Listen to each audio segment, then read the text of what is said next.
현재 베트남 투자에 있어 가장 중요한 나라를 꼽자면 한국, 일본, 싱가포르, 중국, 홍콩 등의 순으로 꼽을 수 있습니다.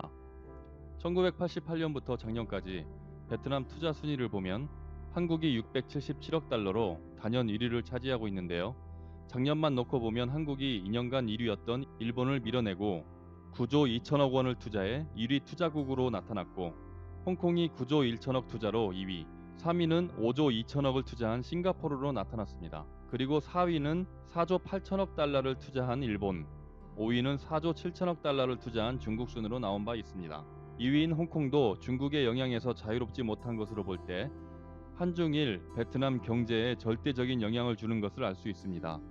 베트남은 1인당 국민 총소득이 약 3천 달러에 불과해 캄보디아, 필리핀 등과 함께 중하위 소득 국가로 분리되어 있는데, 외국 투자가 없으면 먹고 살기 힘든 나라에 속해 있습니다. 때문에 현재 글로벌 투자 급감은 베트남에 치명적일 수밖에 없습니다. 베트남은 한국으로부터 첨단 산업을 유치해 미국, 유럽 등으로부터 섬유와 의류 계약을 체결해 주력 산업으로 육성한 바 있습니다. 하지만 최근 잇따른 계약 취소로 4월과 5월 두 달간 해외 주문의 건수가 70%나 감소한 것으로 나왔습니다. 그리고 1분기 외국인 투자가 20.9%가 감소하는 등 상황이 악화되자 3만 5천 개의 기업이 폐업한 것으로도 나왔습니다. 더 심각한 건 베트남 민간경제위원회에서 9월까지 현 상태가 지속되면 베트남 기업 74%가 파산할 수 있다고 밝힌 것입니다. 그리고 기업 상황만큼 어려운 것이 GDP 10%를 차지하는 관광산업이 멈추고 있는 것입니다. 이미 1분기 베트남을 찾은 관광객은 전년 동기 68%가 감소한 것으로 나왔습니다. 이에 세계 최대 신용평가기관 피치도 베트남 성장률을 3.3%로 낮춘 바 있으며 향후 마이너스 가능성도 있다고 지적하고 있습니다. 그리고 향후에도 베트남 투자가 급감할 수 있는 건 한중일의 상황이 급변하고 있다는 것입니다. 베트남의 최대 기업인 빈그룹의 자회사 빈스마트는 지난해 삼성전자 베트남 법인 인사를 다수 스카우트해가며 사업을 확장하고 있습니다. 또한 5G 폰을 만들기 위해 일본 후지스, 미국 퀄컴과 제휴를 맺어 이달 중으로 출시할 것으로 보이는데, 중국의 과거 삼성에 했던 모습 그대로 보여주는 것입니다. 때문에 1년 동안 삼성 점유율이 50%에서 30% 밑으로 낮아졌는데 베트남 기업의 점유율은 높아지는 것을 볼 수 있습니다. 이런 모습에다 한국을 막는 행위로 큰 실망감을 안겨주며 1분기 한국의 베트남 투자가 4위로 내려갔고, 한국은 베트남의 새로운 투자처 모색에도 박차를 가하고 있습니다.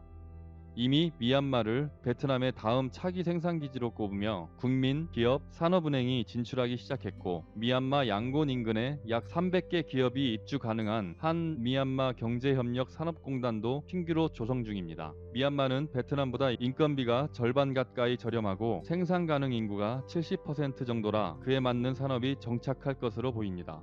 이런 상황 속에서 베트남이 수출에 있어서 우리나라는 물론 미국, 유럽에서 여러모로 어려움을 겪게 되었습니다. 우리나라의 산업통상자원부 무역위원회가 베트남산 수입 합판에 대해서 최대 10.65%의 반덤핑 관세를 부과하기로 하는 것인데요. 지난 16일 무역위가 베트남산 합판이 덤핑 수입돼 국내의 합판 산업에 실질적인 피해를 본 것으로 추정할 근거가 충분히 있다고 판정하고 홍남기 기획재정부 장관에게 건의하기로 결정하는 것입니다.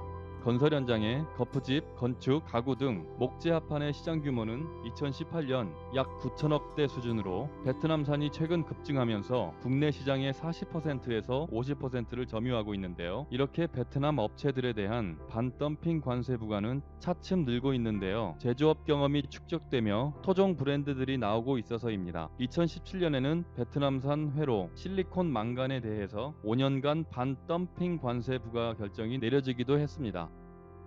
미국과 유럽연합 바이어들도 지난달 30일부터 베트남 목재에 대해 발주를 취소하거나 연기하는 비율이 80%에 달하고 있습니다.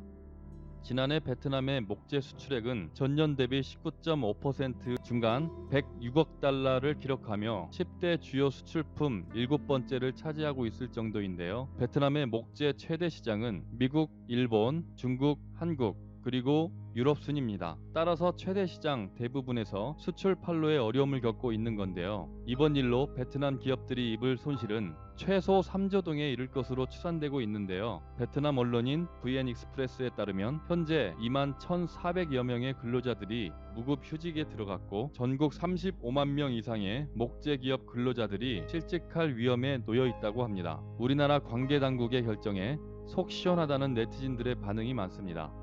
단순히 감정적인 문제를 떠나서도 국내 산업이 어려울 정도로 수입되고 있다면 이제라도 그에 대한 제재는 당연하다는 반응입니다. 엎친 데 덮친 격으로 베트남이 믿고 의지했던 일본조차 급격한 확산에 향후 투자를 가늠할 수 없을 상황이 되었고 주요 교역국인 중국과의 관계도 최악으로 치닫고 있습니다.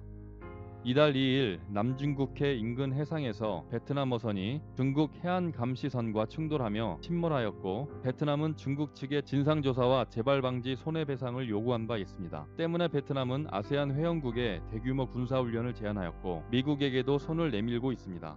이런 상황 때문에 베트남은 고립감을 탈피하기 위해 안간힘을 쓰고 있습니다. 베트남은 4월 8일 방호복 45만 개를 미국에 보낸 바 있으며 유럽 5개국 외에 마스크를 지원하기도 했습니다. 그리고 한국과의 관계 회복에 나서고 있는데 16일 보도에 따르면 삼성과 LG에 이어 중소기업 기술자 입국도 예외적으로 허용한 것으로 나왔습니다. 과연 베트남은 다시 한국의 마음을 얻을 수 있을까요? 좋아요와 구독, 알람 설정은 컨텐츠 제작에 큰 힘이 됩니다. 지금까지 베트남 스토리TV였습니다. 감사합니다.